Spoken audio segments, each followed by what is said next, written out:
बिस्मिल्लाहिर्रहमानिर्रहीम। अस्सलाम वालेकुम नाज़रीन, मैं हूं फ़याज़ महमूद और आप देख रहे हैं फ़याज़ महमूद यूट्यूब चैनल। नाज़रीन, डॉक्टर आमिर लियाकत केस में बड़ी ही अहम पेशरफ़्त सामने आई है और ख़बर यह है कि उनकी कब्र कुशाई का फ़ैसला कर लिया गया है और आज इस हवाले से अदालत ने फ़ैसला भी सुना दिया है। अदालत ने एक शहरी की दरख्वास्त पर यह हुक्मनामा जारी कर दिया है जिसमें अब ये तय हो जाएगा कि आया कि डॉक्टर आमिर लियाकत साहब का कत्ल हुआ या फिर उनकी जो मौत थी तबई थी। बड़ी ही अहम पेशरफ्त है इस हवाले से। और उसके अलावा उनकी जो थर्ड वाइफ थी जो हानिया मलिक, वो भी अब मुश्किल में आ गई हैं। उनके गिर्द भी अब घेरा तंग होने लगा है और उनको उनके उस किए के जुर्म की सज़ा देने के लिए दरख्वास्त दायर की गई है जो उनका वाकई एक घिनौना किरदार था, जो उन्होंने मियाँ बीवी की प्राइवेसी को पामाल करके रख दिया था। नाज़रीन, इन दो ख़बरों पे मैं आपके साथ डिटेल्स शेयर कर लेता हूँ वन बाय वन। सबसे पहले तो हम उस ख़बर की बात करेंगे जो आज अदालत में सामने आई है। ये एक शहरी हैं जी, बैरिस्टर राजा अरसलान। उन्होंने मुकदमे की जानिब आज वो दरख्वास्त गुजार की जानिब से पेश हुए हैं और इसमें उन्होंने एक दरख्वास्त दायर की और दरख्वास्त में मौक़िफ़ ये लिया था कि जो मामला है इसका डॉक्टर आमिर लियाकत साहब का, इस पे वो ये कहते हैं कि डॉक्टर आमिर लियाकत साहब की जो मौत है ये तबई थी, आया कि या फिर कत्ल हुआ, इसका पता चलना ज़रूरी है। क्योंकि वो ये समझते हैं कि ये वो एक बड़ा नाम थे, बड़ा फिगर थे, लेकिन इसमें क्योंकि पोस्टमार्टम नहीं हुआ था तो जिस पे पोस्टमार्टम होना ज़रूरी था वर्सा की जानिब से नहीं करवाया गया। लेकिन अदालत इस पे अहकाम जारी कर दे कि डॉक्टर साहब का पोस्टमार्टम करवाया जाए ताकि इस पूरे मामले को देखा जा सके। अच्छा जनाब, उस पे जो है अदालत ने समाअत की और दरख्वास्त गुजार ने कहा कि आमिर लियाकत की वो जो मौत की वजह है उसका तयन होना भी ज़रूरी है, जिस पर सरकारी वकील का कहना था कि वर्सा पोस्टमार्टम नहीं कराना चाहते और वर्सा के मुताबिक पोस्टमार्टम से वालिद साहब की रूह को तकलीफ़ होगी और वर्सा ये भी कहते हैं कि हमें किसी पर भी शक नहीं है। ये वहाँ पर स्टेट काउंसिल ने एक मौक़िफ़ लिया और जिस पर पुलिस रिपोर्ट वहाँ पर पेश की गई और पुलिस रिपोर्ट में कहा गया कि जिस्म का जो अंदरूनी जायज़ा लिए बगैर जो मौत का वजह है उसका तयन नहीं किया जा सकता। अदालत ने दलाइल सुने जिसके बाद रुकने कौमी असम्बली डॉक्टर आमिर लियाकत साहब की पोस्टमार्टम करवाने की दरख्वास्त को मंजूर कर लिया गया। अदालत ने पुलिस को अहकामात पर अमल दरामद करने की हदायत भी की और ये भी कहा कि आमिर लियाकत साहब की पोस्टमार्टम के लिए उनकी कब्र कुशाई की जाए। ये अदालत की जानिब से अहकामात सामने आए हैं। अच्छा, उसके अलावा जनाब आपको याद है कि डॉक्टर आमिर लियाकत साहब की जो अचानक पुरअसरार मौत वाक़या हुई थी, जिसकी वजह से एक भौचाल आ गया था मुल्क में कि अचानक ऐसे कैसे हो सकता है। लेकिन ज़ाहिर है वो इंतकाल फरमा गए, अल्लाह ताला उनकी मग़फ़िरत फरमाए। उसके बाद उनके वर्सा की जानिब से ये ख़बर आई कि उनका पोस्टमार्टम नहीं करवाना चाहते और पोस्टमार्टम नहीं हुआ और उनको दफना दिया गया, उनका तदफीन हुई। लेकिन अब अदालत की जानिब से ये फ़ैसला सामने आया है।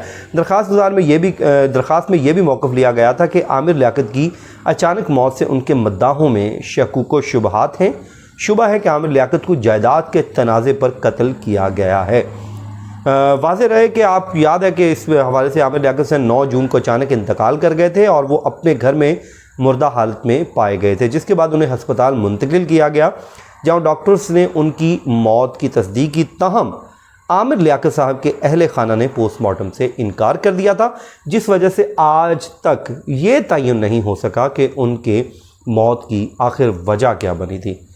खैर नाज़रीन, अल्लाह ताला इसमें भी कोई खैर रखे और जो आमिर लियाकत साहब हैं वो ज़ाहिर मग़फ़िरत फरमा चुके हैं, वो उनका और अल्लाह का मामला है। अल्लाह ताला उनकी दर्जात को बुलंद करे, उनको जन्नतुल फ़िरदौस में जगह अता फ़रमाए और इस पूरे मामले में अल्लाह ना करे कि ये कोई कत्ल की वारदात हो। बस अल्लाह ताला अपने सब को हिफ्ज़ अमान में रखे। अब आ जाएँ जी नाज़रीन, जो दूसरी ख़बर है हमारी, जो उनकी तीसरी अहलिया हैं दानिया मलिक उर्फ़ दानिया शाह, उनकी मुश्किलात में अब नाज़रीन इजाफ़ा होने जा रहा है। वो कहते हैं ना कि इंसान एक वक्त में कोई काम करता है लेकिन उसका ख़मियाज़ा कभी ना कभी भुगतना पड़ता है। बकरे की माँ कब तक खैर मनाएगी। ایسا ہی ہوا ہے دانیہ ملک کے ساتھ۔ اس میں ناظرین ہوا یہ ہے کہ جو کراچی کے ڈسٹرکٹ اینڈ سیشن کورٹ ہے اس میں ایک درخواست دائر کی گئی دانیہ ملک کے خلاف۔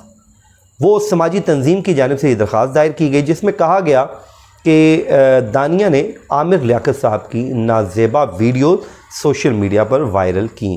ناظرین اس پہ بالکل میں نے بھی اس پہ بات کی تھی اور ڈاکٹر صاحب بھی ان ویڈیوز کو لے کے بڑا سٹریس کا شکار تھے، کیونکہ یہ ایک پرائیویسی ہوتی ہے میاں بیوی کی، اور میاں بیوی کی پرائیویسی کو خود ہی ان میں سے ایک کی طرف سے پامال کرنا یقیناً ایک گھنونا جرم ہے جس کی یقیناً سزا ملنی چاہیے تاکہ آئندہ کبھی کوئی ایسا کوئی جرم نہ کر سکے۔ آپ کو یاد ہے ڈاکٹر صاحب اس بات کو لے کے بڑا پریشان ہوتے تھے، انتہائی وہ اپسیٹ تھے۔ انہوں نے اپنے جو ریسنٹ انٹرویوز دیے اپنی ڈیتھ سے کچھ عرصہ پہلے، اس پہ انہوں نے یہی کہا، بار بار کہا کہ یہ نہیں ہونا چاہیے تھا، میرے پہ تہمت جو لگی تھی نہیں لگنی چاہیے تھی۔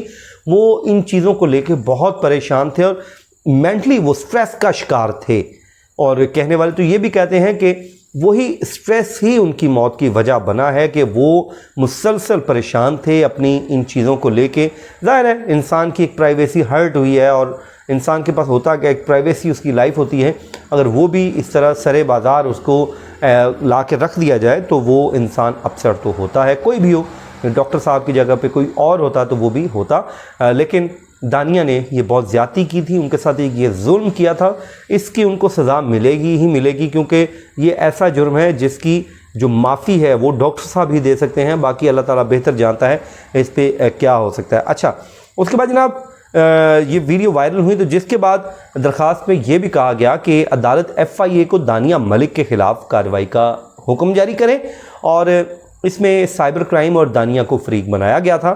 تو جس کے بعد عدالت میں یہ درخواست دائر کر دی گئی ہے۔ آپ دیکھتے ہیں کہ اس درخواست پہ عدالت کب تک جو ہے سماعت کرتی ہے، اور ظاہر ہے اس پہ جب سماعت ہوگی تو پھر اس کے بعد اس پہ نوٹسز ہوں گے، اور نوٹسز ہونے کے بعد ہی یہ ہم کہہ سکتے ہیں کہ دانیہ کا جواب آئے گا۔ ابھی تک درخواست دائر ہوئی ہے، اور اگر یہ درخواست الاؤ ہو جاتی ہے تو یقیناً FIA اس پہ ظاہر ہے، پھر اگر FIA کو آرڈر کر دیا جاتا ہے کہ جس پہ آپ مقدمہ درج کریں اور کارروائی کریں، تو پھر تو واقعی دانیہ کے لیے مشکلات ہیں، اور مشکلات بھی ایسی کہ جس میں ان کے لیے بچنے کے چانسز بہت کم ہو جائیں گے، اور وہ کہتے ہیں نا کہ انسان کو لینے کے دینے پڑ جائیں گے۔ جائیداد تو آپ کو بعد میں ملے گی ہی ملے گی، لیکن پہلے آپ کو جیل کی سلاخوں میں بھی جانا پڑ سکتا ہے، کیونکہ آپ نے واقعی اپنی ہسبینڈ کی جو ہے پرائیویسی کو ہرٹ کیا ہوا ہے، اور اس پہ آپ کی والدہ کے انٹرویوز بھی موجود ہیں جس میں وہ کہہ رہی ہیں کہ ان ویڈیوز کی وجہ سے ان کی ڈیتھ نہیں ہوئی، اگر ہونی ہوتی تو تب بھی ہو جاتی۔ باقی اللہ تعالیٰ بہتر جانتا ہے کہ یہ کیا ہوا کیا نہیں ہوا، لیکن دعا یہی ہے کہ اللہ تعالیٰ ہم سب کو اپنے حفظ و امان میں رکھے، ہم سب کا جو خاتمہ ہے وہ بالایمان کرے۔ اپنی دعاؤں میں یاد رکھیے۔ مجھے دیجیے اجازت، اللہ نگہبان۔